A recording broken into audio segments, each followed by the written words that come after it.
Sir, हे सर्व प्रकरण होत असताना काही त्याच्याकडे संशयास्पद ज्या वस्तू मिळाल्या म्हणजे त्या जादूटोण्याविरोधी असेल, महिलांना तो कशा पद्धतीने संमोहित करायचा? त्याच्याबाबत फार काही विशेष कोर्टापुढं आलेलं नाही आहे. परंतु जे तपासी अधिकाऱ्यांनी रिमांड रिपोर्टचं वाचन केलेलं आहे, तर तो काही मणी वगैरे द्यायचा आणि तो मणी तो धारण करायला लावायचा आणि तो धारण न केला तर असं काही विशिष्ट अनिष्ट काहीतरी घडेल असं त्या महिलांना सांगायचं. म्हणजे एक प्रकारे तो असा धाक दाखवून फसवणूकच करायचं महिलांची, असं एकंदरीत आलेलं आहे. सर, या प्रकरणामध्ये महिलांना तो काही म्हणजे विद्या दाखवायचा, साप दाखवायचा, जी कस्तुरी सारखा प्रकार असेल, अशा काही गोष्टींचा उल्लेख कोर्टांमध्ये घडला. नाही, कस्तुरी असं काहीतरी तपासाच्या दरम्यान मागच्या मिळून आलेलं आहे असं कोर्टापुढे सांगण्यात आलेलं आहे. तर त्यावरनं कोर्टापुढे असं सांगण्यात आलं की ही जे कस्तुरी किंवा काय जे अवयव आहे प्राण्यांचे, हे त्यांनी कसे मिळवले, प्राण्यांची हत्या करून मिळवली किंवा अन्य प्रकारे मिळवली, तर ह्याकरता देखील त्याची पोलीस कस्टडी वाढवून पाहिजे असं कोर्टापुढे सांगण्यात आलं. आता जरी 5 दिवसाची, पूर्वी 7 दिवसाची कस्टडी मिळाली, आता 5 दिवसाची मिळाली, तुम्हाला एकंदरीत या प्रकरणाबद्दल वाटतंय का तपास जो आहे तो योग्य दिशेने सुरू आहे?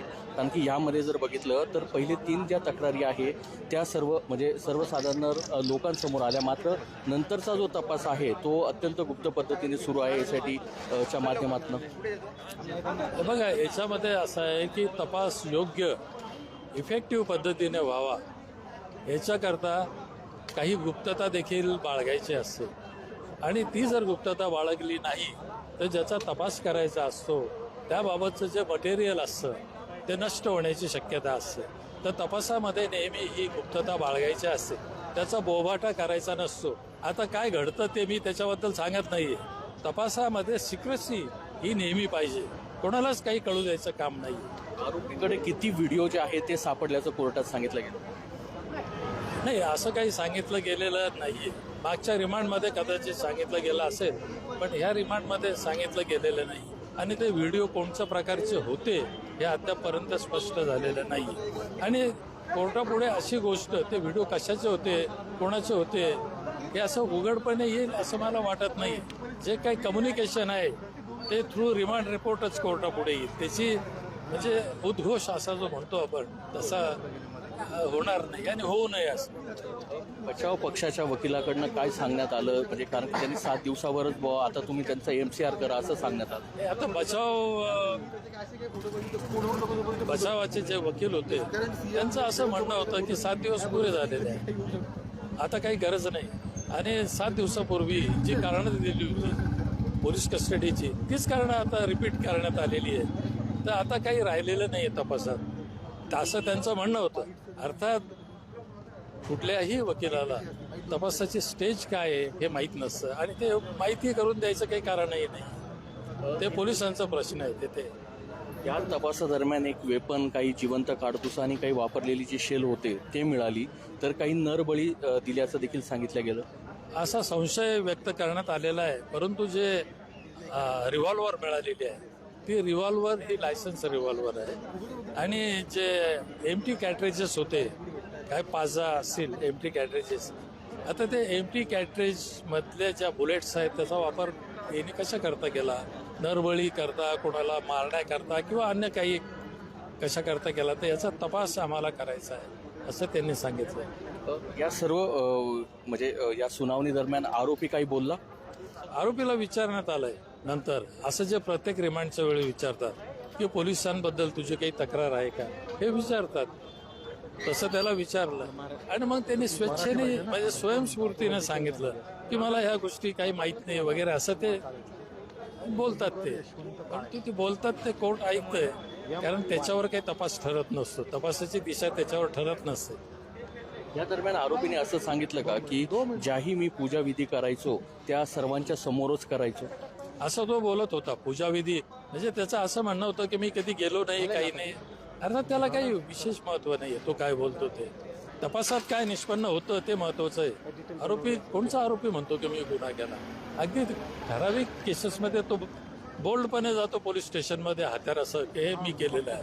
अशा फार रेअर केसेस असतात. एकंदरीत तुमच्या अनुभवानुसार या आरोपीला कितपर्यंत शिक्षा जी आहे ती मिळू शकते? 5 वर्ष, 10 वर्ष? कारण की आता वेगवेगळे जे समाज आहेत किंवा वेगवेगळ्या संघटना आहेत त्याला थेट फाशीची मागणी नाही, आता समाज काही कशाची मागणी करेल, त्याला समाजाला कायद्याचं पूर्ण ज्ञान असं नाही आहे. आता याच्यामध्ये एक जो गुन्हा आहे त्याला 10 वर्षापर्यंत शिक्षा आहे आणि बाकीचे जे आहे कोणाला 5 वर्ष, कोणाला काही अशा आहेत. तर आता हे जे अपराध जर सिद्ध झाले त्याला किती शिक्षा द्यायची, हे अपराधाची पद्धती आणि कशा प्रकारे हे अपराध केले, कोणाविरुद्ध केलेले आहेत, अपराधाची एक हे म्हणतो हिनियसनेस ऑफ द क्राईम कशा पद्धतीने केलेलं आहे, ह्या गोष्टी विचारात घेऊन शिक्षेचं जे माप आहे ते ठरतं.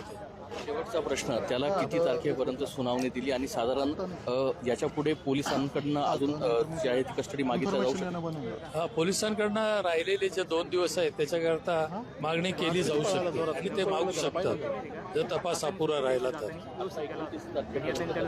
हो, आता 5 दिवसाची दिलेली आहे.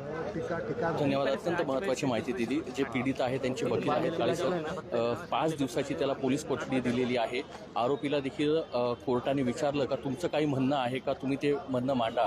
मात्र त्यांनी सांगितलं मला याबाबत काहीच माहिती नाही आणि संपूर्ण जो तपास आहे 7 दिवस त्याला आधी पोलीस कोठडी मिळाली होती, आता 5 दिवस जी आहे ती कोठडी मिळालेली आहे.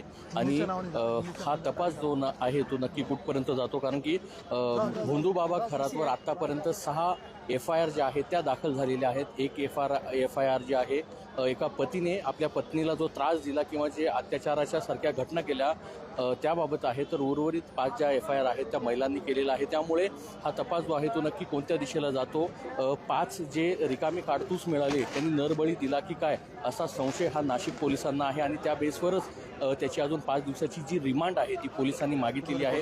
त्यामुळे या 29 तारखेला जेव्हा परत कोर्टात घेऊन येतील त्यानंतर काय समोर येईल, परत एकदा पोलीस कस्टडी मागतील का, हे पाहणं महत्त्वाचं ठरणार आहे. मात्र पीडित जे महिला आहे त्यांच्या वतीनं जे वकील होते त्यांनी लोकमतशी बोलताना जी कायद्याची चौकट आहे, कोर्टात नक्की काय घडलं हे लोकमतशी बोलताना सांगितलं. मी किरण नाईक, लोकमत.com.